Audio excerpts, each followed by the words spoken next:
Chaque année, la semaine du 9 octobre est la semaine de prévention des incendies. Mais pourquoi une semaine de prévention est-elle si nécessaire? Pour nous en parler aujourd'hui, nous recevons en studio Louise Desrosiers, qui est chef à la prévention au service de sécurité incendie de Montréal. Bonjour, Madame Desrosiers. Bonjour. Bonjour. Alors, bon, pourquoi c'est si important une semaine de prévention, là? Bien, en fait, c'est sûr que la prévention, il faut en faire tout au long de l'année et on en fait tout au long de l'année. On a une semaine nationale de prévention des incendies en Amérique du Nord suite à un incendie majeur qui est survenu à Chicago, où on a décidé de mettre l'emphase davantage sur cette semaine-là pour passer des messages proactifs de prévention incendie aux citoyens. Et à Montréal, nous, depuis plus de 5 ans, nous établissons que c'est un mois de prévention dans lequel on travaille à sensibiliser davantage les gens sur la prévention. Oui, on parle de cet incendie incroyable qui est arrivé, ça fait longtemps, le 9 octobre, c'était en 1871. C'est incroyable, et c'était un gros incendie qui avait ravagé là, toute une ville. À Chicago, effectivement, 250 morts, et ça a duré pendant 27 heures avant qu'ils ont pu éteindre l'incendie. J'imagine qu'on note quand même quelques améliorations depuis ce temps-là. Les gens sont un petit peu plus au courant des moyens de prévention. Effectivement, de plus, on a des codes de sécurité incendie qui sont plus sévères, qui sont plus rigoureux au niveau de la construction des habitations également. Donc, la réglementation vient nous aider, en plus de la sensibilisation des citoyens qui est augmentée sur le territoire. Il y a eu de nouvelles réglementations, comme vous venez de dire. Bon, quelles sont les causes d'incendie les plus fréquentes là, en 2014?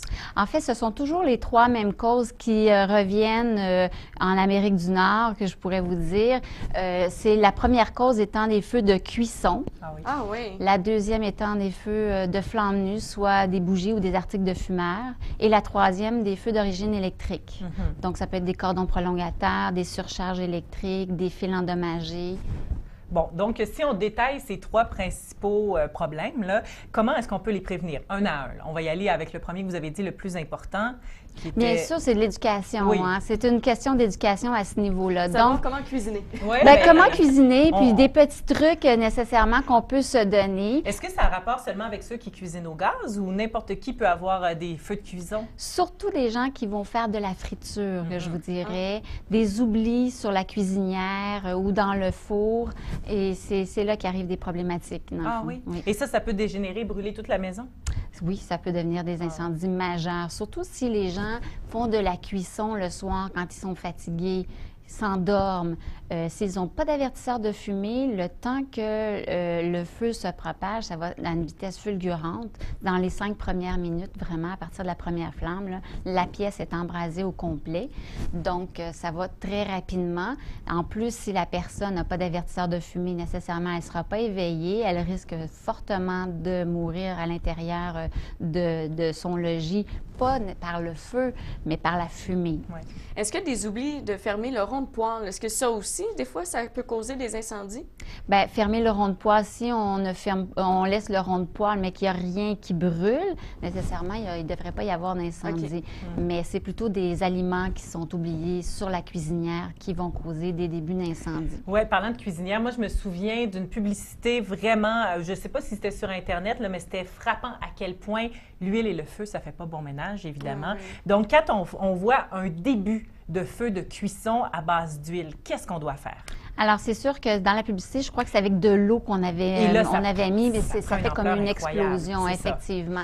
Donc, la meilleure chose à faire lorsqu'on cuisine en tout temps, que ce soit avec de l'huile, avec du beurre, avec n'importe quoi, dès qu'on a des aliments qui cuisent, c'est d'avoir le couvercle qui va avec notre chaudron, notre poêle, pour qu'on puisse le glisser sur le côté et couper l'oxygène, couper l'air du feu. Ainsi, le feu va s'éteindre par lui-même. Après, on peut aller éteindre notre rond. On attend que notre chaudron, notre poêle ait refroidi avant de le déplacer. On n'y touche pas. Et on appelle le 911 parce que nécessairement, quand il y a des flammes majeures dans notre poêle, dans notre cuisinière, on ne sait pas, mais peut-être que le feu est pris maintenant à l'intérieur de nos conduits d'évacuation. Ah oui. Oui, effectivement. On ne les nettoie pas vraiment souvent et c'est très grand, on le sait. Hein, on a un filtre. Ça, on le nettoie, le filtre, mais les conduits à l'intérieur, il y a de l'accumulation de graisse à l'intérieur. Donc, c'est très important d'aviser le service d'incendie pour s'assurer que le feu n'est pas propagé à l'intérieur des conduits. Et vous avez parlé du four aussi tantôt. Qu'est-ce qu'on fait si un incendie se déclare dans notre four? Bon, oui, on peut peut-être le refermer, mais s'il y a un incendie, quand même, ça doit être important. Dans le fond, c'est ça. C'est de garder la porte fermée, de fermer la chaleur, parce que le feu a besoin, pour brûler, dans le fond, de l'air, d'une matière qui brûle, puis de la chaleur. Alors, ces 3 éléments-ci, dès qu'on coupe un de ces 3 éléments-là, le feu va s'éteindre.